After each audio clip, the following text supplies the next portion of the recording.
Captain Maya Reyes stood alone in her small office at the United Earth Defense Intelligence headquarters, surrounded by holographic displays of Xeraxian communication patterns. 3 weeks of sleepless nights had led to this moment. The patterns were unmistakable. She zoomed in on a particular frequency band that the official translators had dismissed as atmospheric interference. "Play audio reconstruction, filter 7 enhanced," she commanded. The AI complied, and beneath the static, barely perceptible, but definitely there, scout reports confirm minimal orbital defenses, primitive weaponry, ideal extraction points for resource collection. Maya's hands trembled slightly as she saved the evidence. This wasn't her first rodeo with pattern recognition. She'd spent years analyzing terrorist communications before transitioning to the newly formed Extraterrestrial Intelligence Division. But the stakes had never been this high. A knock at her door broke her concentration. "Come in," she called, quickly minimizing the most classified displays. Admiral Chen entered, his weathered face betraying nothing as usual. "Captain Reyes, I understand you've been requisitioning additional processing power from the quantum computing array. Care to explain why you're using resources designated for diplomatic translation?" Maya straightened her posture. "Sir, I found something in the Xeraxian communications that everyone else is missing." The Admiral sighed. "Not this again, Reyes. The diplomatic corps has vetted their technology offers. The medical advancements alone could save millions of lives. With respect, sir, they're showing us exactly what they want us to see." She gestured to the remaining displays. These communication patterns match 5 historical examples of conquest preparation. The Mongols before invading Song China, Imperial Japan before Pearl Harbor, and 3 others. "Correlation doesn't equal causation, Captain. You're seeing threats where there's only cultural difference." Maya pulled up a new display, then explained this. "Sir." She showed a satellite image of the secondary Xeraxian vessel taken during a routine orbit. Their ship repositioned last night to align precisely with our major defense installations. The official explanation was optimal solar energy collection, but their solar arrays didn't deploy during the maneuver. For the first time, Admiral Chen's expression shifted slightly. "What are you suggesting?" "They're mapping our vulnerabilities, sir, and their linguistic patterns include terms that our translators missed, terms that categorize sentient species. We're labeled as collection eligible." The Admiral studied the displays, silent for a long moment. "Do you have proof that would stand up to diplomatic scrutiny? The UN Security Council won't jeopardize relations with the first peaceful alien contact based on linguistic hunches." "Not yet," Maya admitted. "But I've identified 3 officers in Xeraxian communication who use less guarded language during their rest cycles. I need authorization to focus our deep space signal intelligence on their personal communications." Admiral Chen frowned. "That violates the contact protocols we agreed to." "So does planning an invasion, sir." After a tense silence, the Admiral nodded once. "You have 72 hours, Captain. Direct access to SIGINT resources, classified authorization Omega. Find me proof, or drop this line of inquiry permanently." "Thank you, sir." After the Admiral left, Maya immediately began setting up the deep space monitoring protocols. As she worked, a message notification appeared on her personal device, an old Navy colleague from Cybersecurity Division. "Maya, you were right. Found something weird in their tech gift schematics. The medical scanners contain dormant subroutines that activate after 100 hours of operation. Call me ASAP." Maya's suspicions crystallized into certainty. She wasn't looking for proof of an invasion anymore. She was racing against its timetable. The emergency session of the United Earth Defense Council convened in the reinforced bunker beneath Geneva. Representatives from 27 nations sat in tense silence as Captain Reyes presented her findings. The holographic display showed the Zaraxian king, Sar Thul, frozen mid-ultimatum, his multiple eyes gleaming with contempt. The transmission reached every connected device on Earth simultaneously. Maya explained, her voice steady despite having slept only 6 hours in the past 3 days. Their technology bypassed all their communication protocols. This wasn't just a message, it was a demonstration of capability. General Okafor of the Pan-African Coalition leaned forward. And you're certain this consciousness transfer technology is their vulnerability? Maya nodded, switching the display to show complex Zaraxian biological schematics her team had extracted from the captured data. According to their own records, the king must transfer to a new body every century. The current royal vessel is approaching terminal cellular degradation. Our xenobiologists confirm these readings indicate the transfer must occur within the next 60 days. Which coincides with their deadline for our surrender, added Admiral Chen, who now stood firmly behind Maya's assessment. The representatives exchanged uneasy glances. Premier Lee of the East Asian Alliance spoke next. Captain Reyes, even if your intelligence is correct, what exactly do you propose? Their fleet outmatches our combined orbital defenses by a factor of 12. Maya switched the display again, showing tactical simulations. We don't fight them conventionally.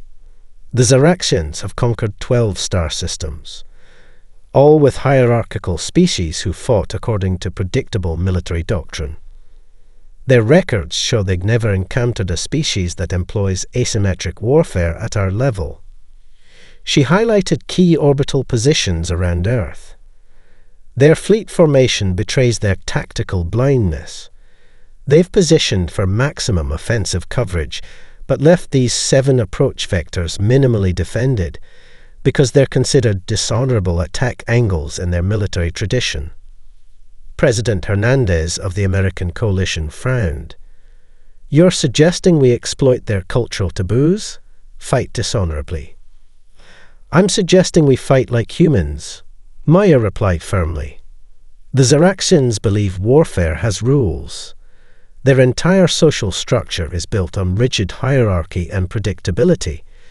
Their king's ultimatum clearly indicates they expect either immediate surrender or a desperate last stand from our military forces. She paused, letting her next words land with full impact. They're not prepared for a third option. Defense Minister Volkov of the Russian Federation slowly nodded. Maskirovka. Deception operations. Exactly, Maya confirmed. We make them believe we're following their script while actually implementing a completely different strategy. The room fell silent as the implications settled in. Finally, Chancellor Schmidt of the European Union spoke. This isn't just a military decision. If we refuse their ultimatum, billions of lives are at stake. Maya's expression remained resolute. With respect, Chancellor, billions are already at stake. The Zaraxian historical records we've decrypted show their standard procedure after conquest: 90% population reduction, resource extraction until the planet is depleted, then abandonment. They've done it 12 times before. General Okafor stood. I've seen enough. The Pan-African Coalition votes to fight. One by one, the other representatives voiced their agreement until the vote was unanimous, a historical first for the often divided council. Then it's decided, Admiral Chen announced. Operation Hydra begins immediately. Captain Reyes will coordinate the intelligence components from our new headquarters beneath the Antarctic ice shelf. As the council adjourned, Maya received a priority message from her network embedded in the civilian observation team on the Zaraxian diplomatic vessel. Royal transport arriving in Earth orbit. King Sarful aboard. They didn't expect resistance. The first piece of the puzzle had fallen into place. The king had come to witness Earth's surrender personally, placing himself within humanity's reach for the first time. The Zaraxian command vessel, Eternal Dominion, hung in geosynchronous orbit above the North Atlantic. Fleet Commander Vextan watched Earth's major cities through the ship's quantum imaging system, awaiting the inevitable distress signals and capitulation transmissions that always followed their king's ultimatum. Status report, he commanded, six-fingered hands clasped behind his back. Sub-Commander Zith approached with practiced deference. The primitive communications networks are in chaos, Exalted One. Their leaders appear to be in continuous emergency meetings. We've detected increased military movements at 73% of their defense installations. Vextan's facial membranes vibrated with satisfaction. Standard panic response. How many planetary cycles until their formal surrender? Based on previous species responses, we anticipate full capitulation within 2 Earth rotations, Exalted One. The command deck's atmosphere shifted as a junior communications officer suddenly straightened at his post. Commander, incoming transmission from the primitives. Global broadcast origin. Vextan termed. Finally, display on the Royal Observation Channel. His Eternal Majesty will want to witness their submission. The massive central screen activated, showing a simple image. A lone human female in a military uniform standing before a plain grey background. Captain Maya Reyes looked directly into the camera, her expression composed. To King Starfool and the Zaraxian Empire. On behalf of Earth's unified governments, we have received your communication and considered your terms. She paused, her voice steady. We respectfully decline. Stunned silence fell across the command deck. Vextan's membranes pulsed rapidly in confusion. Translate again. There must be an error. Before the translation system could respond, the transmission continued with a series of rapidly changing images. Ancient human warriors on horseback, medieval armies clashing with primitive weapons, modern soldiers in various combat environments, all interspersed with scenes of humans rebuilding after disasters, adapting to challenges, surviving against overwhelming odds. Maya's voice continued over the montage. Humanity has faced extinction-level threats since our earliest days. We fought ice ages with stone tools. We've survived plagues that killed millions. We've weathered our own self-inflicted wars and environmental catastrophes. Each time, we've emerged stronger. The images shifted to show scientific achievements, space exploration, medical advancements. We are not the species you expect us to be, King Sarful. We don't surrender. We adapt. We overcome. We endure. The transmission cut off abruptly. Vextan stood frozen in disbelief until the Royal Communication Channel chimed. The king's iridescent form appeared on a private screen, his voice vibrating with rage. Commence the cleansing immediately. No warnings, no strategic targets, full planetary bombardment. At once, Eternal Majesty, Vextan responded, signaling the weapons officers, charging main cannons. The massive energy weapons began their warm-up sequence, drawing power from the ship's core. Target acquisition systems locked onto Earth's major population centers. Primary weapons at 60%, Commander, reported the weapons officer. Firing solutions prepared for maximum coverage. Suddenly, proximity alarms blared across the command deck. The tactical display showed thousands of small objects approaching the Zaraxian fleet from all directions. Primitive attack craft, Vextan demanded. Negative, Commander, the sensor officer replied, confusion evident in his voice. They appear to be civilian vessels, transport ships, commercial spacecraft, even modified atmospheric craft. No significant weapons signatures detected. Vextan's membranes flattened against his skull. Something was wrong. This wasn't in any Conquest protocol. Defensive screens to maximum. Target the approaching vessels. But before the defense systems could engage, the civilian fleet did something completely unexpected. Instead of attacking, the vessels simultaneously released clouds of what appeared to be metallic dust. Billions of microscopic particles that expanded rapidly around the Zaraxian fleet. Report. Vextan demanded as ship systems began flickering. Unknown technology, Commander. The particles are generating coordinated electromagnetic pulses, somehow bypassing our shielding frequencies. As the command deck's lights dimmed and emergency systems activated, Vextan realized with dawning horror what was happening. The humans weren't fighting according to any recognizable doctrine. They weren't surrendering, and they weren't making a last heroic stand.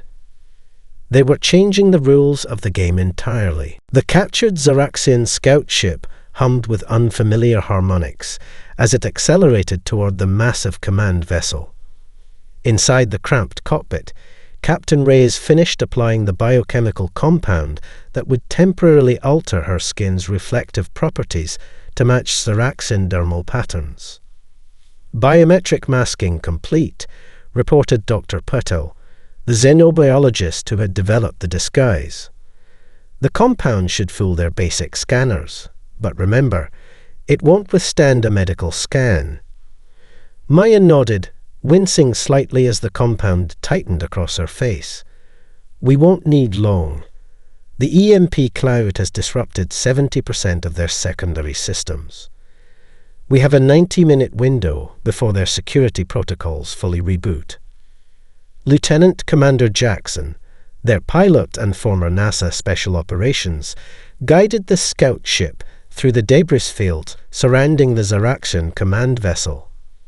Coming up on their emergency docking port in 30 seconds. Transmitting the stolen access codes. Now. The team held their breath. If the codes had been changed after the ship's capture, the mission would end before it began. A green light flashed on the console. "We're in," Jackson whispered, relief evident in his voice. Docking sequence accepted. Maya turned to face the 10 specialists crammed into the scout ship's main compartment. They represented the best of Earth's military forces, Brazilian special forces, Russian cyber warfare experts, Chinese infiltration specialists, Nigerian combat engineers, and others. Each had been chosen not just for their skills, but for their psychological flexibility. "Remember your training," she said, her voice steady. "The Zaraxians are hierarchical thinkers. They can't conceive of operations without clear chains of command. Teams Alpha and Bravo will place the quantum data extractors at the junction points we identified. Team Charlie creates the diversion in their engineering section. Delta Team, you're with me. We are heading for their central data core." The ship shuddered as it locked into the docking mechanism. The team performed final equipment checks, each carrying lightweight weapons designed to incapacitate Zaraxian physiology and specialized tech for the data extraction. "Atmosphere analysis complete," Dr. Prevail announced. "Breathing apparatus required. Their oxygen concentration is 30% higher than Earth normal." As they secured their masks, Lieutenant Santos, their communications specialist, received an encrypted update from Earth Command. "Captain, Operation Thunderclap is proceeding on schedule. The main fleet engagement has drawn 94% of Zaraxian combat forces away from their command vessel." Maya nodded. Perfect timing. The more eyes on our conventional forces, the less they'll be looking for us. She checked her specialized wrist computer, displaying the Zaraxian ship schematics they'd extracted from previous intelligence. We move in 3 synchronized teams. Com silence except for emergency broadcasts on the frequencies we established. If discovered, don't engage unless absolutely necessary. Our objective is intelligence, not combat. The airlock cycled open, revealing the emergency docking bay of the massive alien vessel. It was eerily quiet, emergency lighting casting purple shadows across unfamiliar technology. "Move out," Maya whispered. The teams separated, each following preplanned routes through the labyrinthine vessel. Maya led Delta Team through a maintenance access tunnel, their movements carefully timed to avoid the skeletal security crews still functioning after the electromagnetic attack. They encountered their first Zaraxian guard 10 minutes in. A towering figure with multiple segmented arms, checking a damaged control panel. Before he could react, Lieutenant Kim fired a precision dart containing a neural inhibitor tailored to Zaraxian biology. The alien collapsed silently. "Drag him into that storage compartment," Maya ordered. "He'll be unconscious for 20 minutes at most." The team continued deeper into the ship, encountering surprisingly little resistance. The EMP attack had been more effective than anticipated, with numerous systems offline and emergency repairs drawing crews away from vital areas. As they approached a central data core, Maya's communicator vibrated against her wrist, the silent alarm indicating Team Bravo had been compromised. "Accelerate the timeline," she ordered her team. "We may not get a second chance at this." Behind them, alarms began to sound as the Zaraxians finally realized their command vessel had been infiltrated. Admiral Helena Cheng watched the massive holographic display from the bridge of the UES Indomitable, Earth's newest carrier and the flagship of humanity's hastily assembled defense fleet. Red icons representing Zaraxian warships outnumbered the blue human vessels by nearly 4-1. "Status on Operation Lighthouse," she demanded, her voice betraying none of the anxiety she felt. Commander Rodriguez, her tactical officer, swiped through data feeds. "All decoy beacons deployed and broadcasting, Admiral." The Zaraxians are responding exactly as Captain Reyes predicted. They are focusing on our apparent force concentrations while ignoring the Odysseus carrier group. Helena nodded. The Zaraxians had technology centuries ahead of Earth's best systems, but they had one critical weakness. They fought according to established patterns. Their tactical computers assigned threat levels based on energy signatures and weapons capabilities, making them vulnerable to the thousands of decoy beacons now broadcasting false warship signatures throughout the debris field of Earth's orbit. "Status on civilian evacuation?" she asked. 73% of priority population centers moved to hardened subterranean facilities, our executive officer reported. Remaining metropolitan areas will reach minimum safety thresholds in approximately 6 hours. Not enough time, Helena thought, but it would have to do.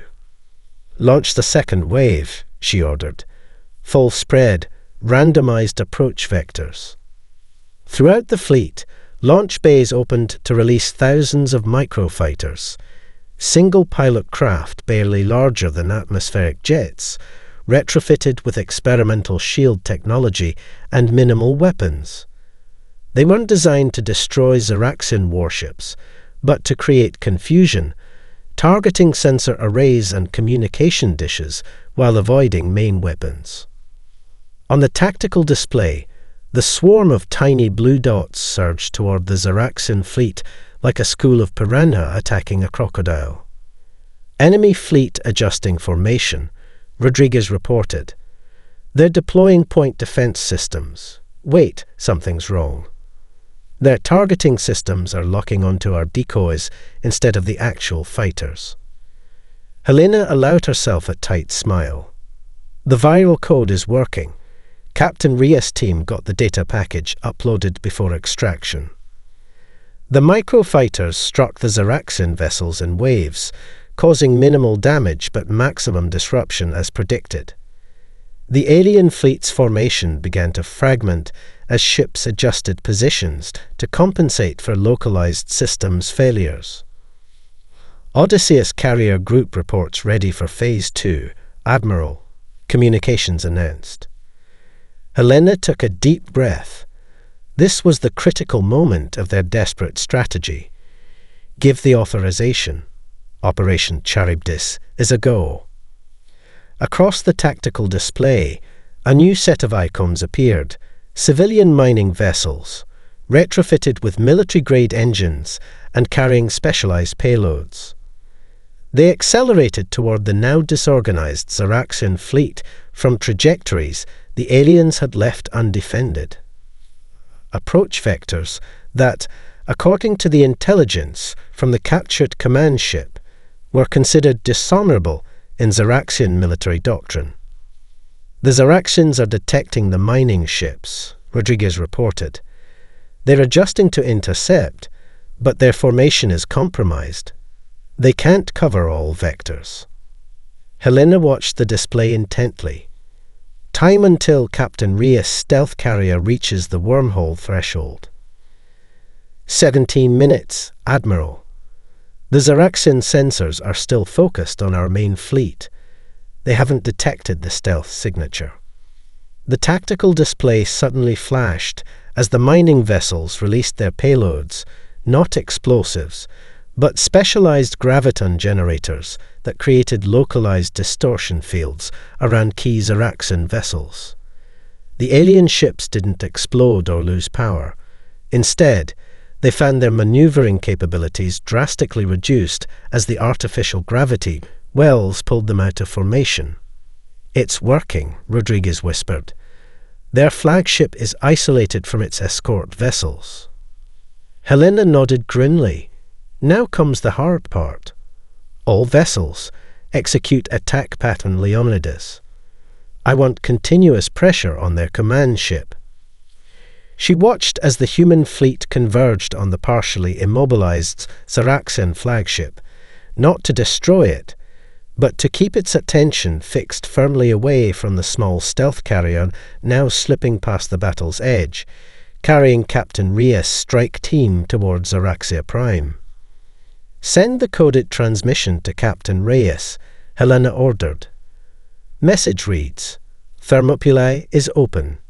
Godspeed. Zaraxia Prime's capital city towered impossibly high, crystalline spires reflecting the light of twin suns. Captain Reyes and her team moved through the shadows of its lowest level, a neglected undercity where the Zaraxian lower castes toiled in near darkness. The team had made planetfall 6 hours earlier, their modified Zaraxian shuttle landing in an abandoned industrial zone where atmospheric contaminants masked their approach from orbital sensors. Atmospheric analysis complete, whispered Dr. Patel, studying readings on her specialized scanner. The compound is dispersing through the ventilation systems. Effects should begin within 20 minutes. Maya nodded. The airborne compound was their creation. A mild psychoactive agent specifically designed to affect Zaraxian neurochemistry. Not enough to cause panic or alert authorities, but sufficient to dull the species' natural tendency toward rigid hierarchical thinking. A society built on absolute order was particularly vulnerable to even minor disruptions in that order. Status on our local allies? Maya asked, turning to Lieutenant Nazari, their cultural liaison. Waiting at the Rendezvous point, Nazari confirmed. 17 members of the Servitor caste, plus 3 from the Technical Overseer class, who have access to the Palace environmental systems. The existence of these allies had been their most closely guarded secret. During the 6 months of supposed diplomatic exchanges, Maya's team had identified and contacted members of the Zaraxian underclasses who harbored resentment toward their rigid society. Not traitors in the conventional sense, they simply wanted reform in a system that had remained unchanged for millennia. The team moved through narrow maintenance tunnels, their path mapped from schematics provided by their Zaraxian allies. Above them, the daily routines of the capital city continued, still unaware that their fleet was engaged in battle light years away. Proximity alert, whispered Lieutenant Kim, monitoring their perimeter scanners. 2 Sentinel drones approaching, standard patrol pattern. The team froze, activating their adaptive camouflage. The Zaraxian drones passed overhead, their sensors sweeping in predictable patterns. Another vulnerability Maya's team had identified. The aliens' technology was advanced but inflexible, programmed to detect specific threats rather than anomalies. Clear, Kim confirmed as the drones moved on. They reached a massive recycling junction where waste from the upper city was processed. Waiting in the shadows stood their contact, a Zaraxian from the technical caste, his skin paler than the warriors and his frame slighter. He approached cautiously. "The preparations are complete," he said in carefully practiced human English. "The Royal Guards have been subtly reassigned according to your specifications. None will question the orders.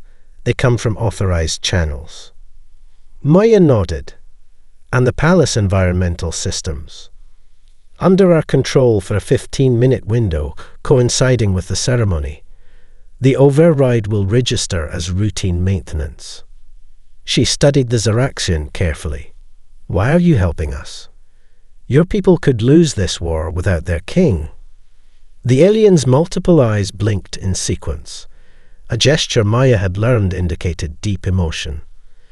"The Eternal King has ruled for 12,000 years, transferring his consciousness while the rest of us live single mortal lives. In all that time, our society has never changed, never evolved. Lower castes are prevented from advancement. Ideas are suppressed. We exist only to expand and conquer." He gestured toward the distant palace. "Many of us believe it is time for change." Maya understood then what her superiors back on Earth had missed during the initial contact. The Zaraxian Empire wasn't monolithic. It contained the same internal divisions and desires for change as any long-established power structure. "It's time to move," she told her team. "The ceremony begins in 3 hours." They followed their ally deeper into the maintenance network, approaching the palace from below, the one direction the Zaraxians never bothered to defend. In their thousands of years of conquest, no enemy had ever reached their homeworld, and certainly none had ever thought to attack from the Undercity. But then, they'd never faced humans before. The Chamber of Continuity pulsed with ancient energy, its crystalline walls thrumming with frequencies that made Maya's teeth ache, despite the protective measures Dr. Petal had developed. Hidden within a maintenance alcove above the ceremonial floor, she watched as Zaraxian high priests circled the central dais, where 2 suspension chambers waited, one containing the aged body of King Sarthul, the other holding his new vessel, genetically engineered to perfection. Primary systems infiltration complete. Lieutenant Nazari whispered, his fingers dancing across a modified Zaraxian interface. Control of atmospheric composition at 97%. Security systems compromised. Maya checked the chronometer embedded in her tactical glove. Timing is everything. The transfer process creates a 17-minute window where the king's consciousness exists outside both bodies. That's our only opportunity. Through her specialized optics, she could see the gathered Zaraxian elite, high-caste warriors, royal advisors, and the priests who had maintained this ritual for 12 millennia. None noticed that 6 of the acolytes attending the ceremony were humans in perfect disguise, or that the temple's environmental systems now responded to external commands. Team positions confirmed, reported Lieutenant Kim. Alpha team at the primary extraction point. Beta team covering the emergency exit route. Containment vessel prepped and waiting. The ceremony began with a haunting harmonic chant that resonated through the chamber. King Sarthul's aged body rose from its suspension field, multiple eyes gleaming with the arrogance of a being who had ruled for 12,000 years. "I am eternal," the king's voice boomed in a Zaraxian tongue, translated through Maya's neural implant. "Today I shed this vessel for the 900th time, continuing my unbroken rule as is my divine right." The gathered elite prostrated themselves, all except one royal advisor who remained standing slightly longer than protocol demanded. Maya noticed the subtle deviation. Their Zaraxian allies were in position. The priests activated the ancient transfer apparatus, its technology so advanced it bordered on the mystical. Energy fields enveloped the king's current body, and his new vessel began to glow with the same resonant frequency. Transferring in 3, 2, 1. Kim counted down. Maya gave the signal. Execute. Multiple systems activated simultaneously. The temple's atmospheric processors released a specialized gas that induced momentary disorientation in Zaraxian biology. The security fields protecting the central dais flickered as their power source rerouted, and the massive ceremonial doors that should have sealed the chamber remained unlocked due to a malfunction in the security protocol. The human team moved with precision, honed through months of training. The disguised acolytes subdued nearby guards with specialized stun weapons, while Maya's infiltration team descended from the maintenance alcove. The royal elite, momentarily confused by the atmospheric alterations, reacted too slowly. At the center of the chaos, the king's consciousness hung suspended between bodies, a glowing ethereal presence connected to both vessels by tendrils of energy. The transfer had begun, but not completed. Dr. Patel rushed forward with the containment device, technology reverse-engineered from Zaraxian designs, but modified with human ingenuity. She positioned it at the precise coordinates their calculations had determined, then activated it. The king's consciousness, responding to the stronger gravitational field, began shifting toward the unexpected third vessel. A high priest realized what was happening and lunged toward Patel, but Lieutenant Santos intercepted him with a precisely aimed stun blast. "Containment field stabilizing," Patel reported, her voice tense with concentration. Consciousness pattern at 60% transfer and rising. The chamber erupted into chaos as the royal guards finally overcame their disorientation. Energy weapons discharged, forcing Maya's team into defensive positions. 80% transfer, Patel called out, shielding the containment device with her body. 90, 95, transfer complete. Maya activated the second phase immediately. Broadcast now.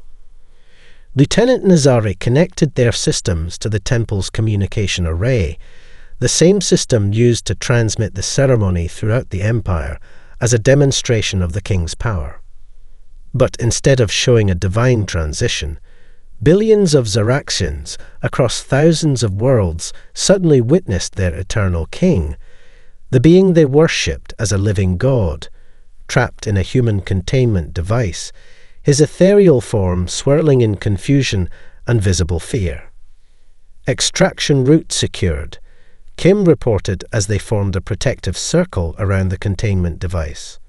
30 seconds to rendezvous with the transport team. Maya nodded, watching as the captured consciousness of King XR Fool pulsed with helpless rage within its prison. "Let's introduce the galaxy to the concept of accountability," she said. The United Nations Accountability Chamber in Geneva fell silent as the containment vessel was wheeled to the center of the room. Delegates from 193 nations watched as Captain Maya Reyes, now Admiral Reyes following her field promotion, took her position beside the device that held the consciousness of King XR Fool. "The tribunal will now commence," announced Secretary-General Okafor, her voice echoing through the chamber and broadcasting to billions across Earth and beyond. "For the first time in human history, we convene not only to judge a war criminal, but one who is not human. The principles of justice, however, remain universal." Maya studied the containment vessel, where the king's consciousness swirled in patterns that their Xenop psychologists had learned to interpret as rage mixed with disbelief. In the 3 weeks since the extraction mission, the Xeraxian Empire had fallen into disarray. Without their eternal king, the rigid hierarchy had fractured, with some factions continuing to fight, while others sought negotiation. "We call our first witness," the Secretary-General continued, High Scholar Vex Lith of the Xeraxian Historical Academy. Maya watched as the tall, thin Xeraxian approached the witness stand. Once a devoted member of the scholar caste, Vex Lith had been among the first to contact Earth after the king's capture, offering hidden historical records that had been preserved in secret for millennia. "High Scholar, please present your evidence," Okafor requested. The Xeraxian activated a data crystal, and holographic images filled the chamber, planets reduced to barren wastelands, species catalogued and then systematically culled, and records of experiments conducted on sentient beings. "These are the true historical records of the 12 worlds conquered under King XR Fool's 900 reigns," Vex Lith explained, his translator converting his words to Earth's languages. Hidden by a secret order of scholars who believed that someday accountability would come. The images shifted to show internal Xeraxian records, lower castes genetically modified to ensure obedience, dissenters subjected to memory alteration, and the systematic suppression of technological innovations that might threaten the king's control. The king's eternal rule was maintained not through divine right as we were taught, Vex Lith continued, but through the deliberate stagnation of our society and the elimination of any who questioned his authority. As the evidence mounted, Maya noticed the king's consciousness patterns shifting within the containment field, from rage to something their analysts identified as fear. For perhaps the first time in 12,000 years, XR Fool faced judgment for his actions. The tribunal continued for 7 days, with testimony from representatives of other species the Xeraxians had conquered, as well as from members of Xeraxian lower castes who had suffered under the king's rule. The evidence was overwhelming. On the final day, Secretary-General Okafor delivered the verdict. "King XR Fool, you have been found guilty of crimes against sentient beings across 12 star systems. The punishment must serve not merely as retribution, but as a lesson for all species capable of such atrocities." She turned to address the assembly and the watching universe beyond. "We will not execute the king, which would only create a martyr. Instead, we sentence him to witness the consequences of his actions. His consciousness will be maintained in a modified containment field that allows him to observe, but not influence the reformation of the societies he damaged. Additionally, as a symbol of justice, the containment vessel will be transported to each affected world, where the people he harmed may see that even the most powerful being in their known universe is not beyond accountability." Maya stepped forward, placing her hand on the control panel of the containment vessel. Its configuration shifted, becoming transparent enough that the swirling consciousness within was visible to all. "The procession begins tomorrow," she announced. "Starting here on Earth, then moving to each world affected by his conquest. Let the galaxy witness the human concept of justice, not vengeance, but accountability, not destruction, but restoration." As the session ended, Maya approached the Zaraxian High Scholar. "Your people have requested to be last in the procession. May I ask why?" Vexilith's multiple eyes blinked in sequence. "Because we have the most to learn. After 12,000 years of stagnation, we wish to see how others rebuild before we attempt our own reformation." Maya nodded, understanding. The true victory wasn't capturing a king or winning a war. It was introducing the concept that even immortal rulers must answer for their actions. "Then let this be remembered," she said, "not as the day humans showed no mercy, but as the day the galaxy discovered justice."